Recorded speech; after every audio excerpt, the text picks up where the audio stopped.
The transfer portal is already active in college football with multiple stars out there announcing their intentions to enter the portal when it opens. So let's go through and rate each of them on the transfer portal impact meter from low impact to superstar, starting with Sam Leavitt, who is a superstar. He's going to absolutely shine wherever he goes. There's no secret that he was one of the big reasons for Arizona State's success of the last couple of seasons, and I have a feeling he'll end up at one of the big portal merchants out there. Maybe Lane Kiffin at LSU, maybe Miami, Texas Tech. There's a lot that makes sense out there.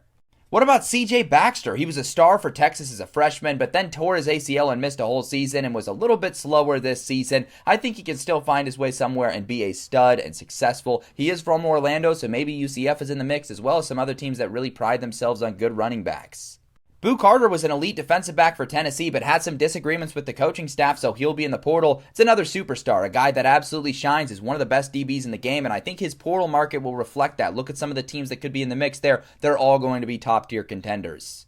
Colton Joseph has had his name fly under the radar a little bit, but don't get it twisted. He is a future star and potential superstar coming out of Old Dominion. Some of the things he did this last season were incredible. He's going to find a job at a power conference program and be a big difference maker this year.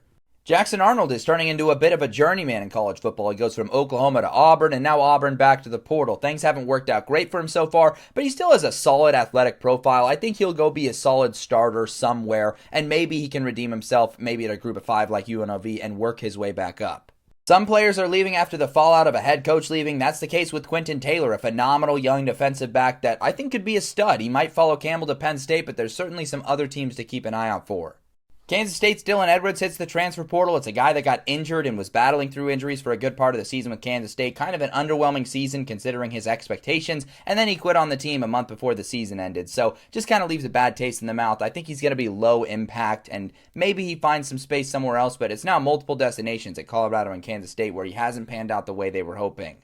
Finally, we have Nick Marsh. He stood out in a dysfunctional situation with bad quarterback play this year and was still really excellent. I think he's going to be a superstar somewhere in a good situation. Indiana could be in the mix here, maybe Michigan, Oklahoma, some teams that want an elite pass catcher.